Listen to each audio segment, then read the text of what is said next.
మీకోసం మంచి మాటలు మిత్రమా. మీరు బాగా బ్రతికితే తట్టుకోలేని వారి మాటలకు బాధపడడం ఎంతవరకు మంచిదో మీరే ఆలోచించండి. మనం అనుకున్నది సాధించాలంటే మనం అనుకోలేని యుద్ధాలు ఎన్నో చెయ్యాలి. అలసిపోయాను అంటే పోయేది ప్రాణమే.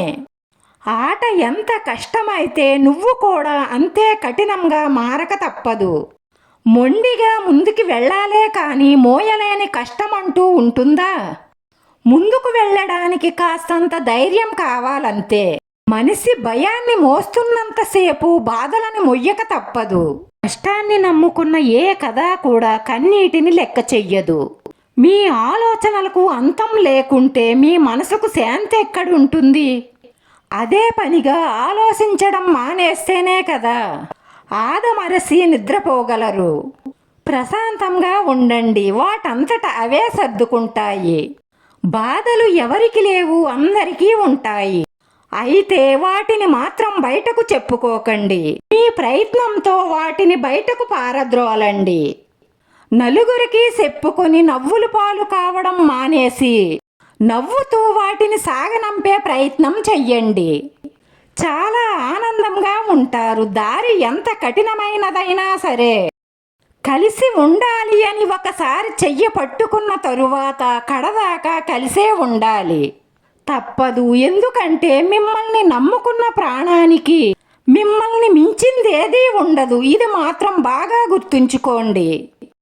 కంగారు పడకండి. కలిసి రాని కాలంతో ప్రయాణం చెయ్యడంతోనే మీ కథ మొదలయ్యేది. నమ్మకాన్ని మాత్రం ఎట్టి పరిస్థితుల్లోనూ కోల్పోకండి.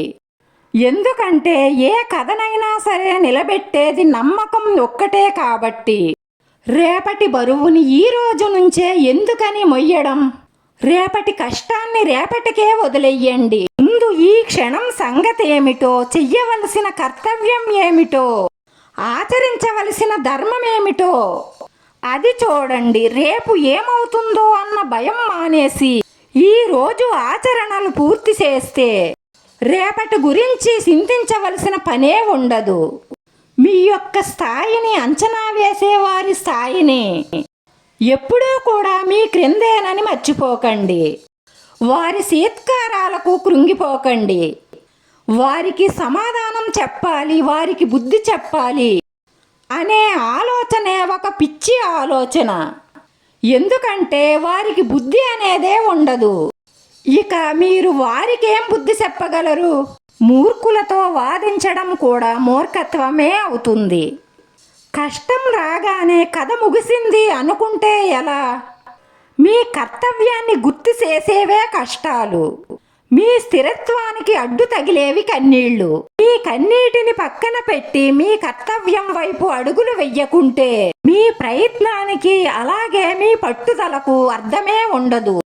గతాన్ని జ్ఞాపకాలని దూరం పెట్టనంత కాలం కన్నీటికి దగ్గరవుతూనే ఉంటారు.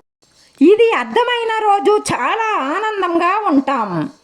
ధైర్యాన్ని కోల్పోయిన క్షణాలకు చెప్పండి, విజయం మరెంతో దూరంలో లేదు అని. ఇంత కష్టపడ్డారు, ఇప్పుడు ఇలా విశ్వాసంపై స్పృహ కోల్పోతే ఎలా? సమయం ఎప్పుడూ కూడా ఎవరికి ఒకేలా ఉండదు. సర్దుకుపోతూ సమరాన్ని సాగిస్తూనే ఉండాలి. ధైర్యంగా ఉండండి. నమ్మకాన్ని మాత్రం ఎప్పుడూ కోల్పోకండి. కష్టాన్ని గుర్తించని కన్నీటికి విలువనివ్వని మనిషిని ఎంత దూరం పెడితే మీకంత మంచిది. ఇన్ని మంచి మాటల్లో మీకు ఏ మంచి మాట నచ్చిందో కామెంట్ చెయ్యండి. వీడియో నచ్చితే లైక్ చేయండి, షేర్ చేయండి, సబ్స్క్రైబ్ చేసుకుని పక్కనే ఉన్న బెల్ ఐకాన్ క్లిక్ చేస్తే నేను పెట్టే ప్రతి వీడియో కూడా మీకు వెంటనే నోటిఫికేషన్ వస్తుంది. ధన్యవాదాలు మిత్రమా.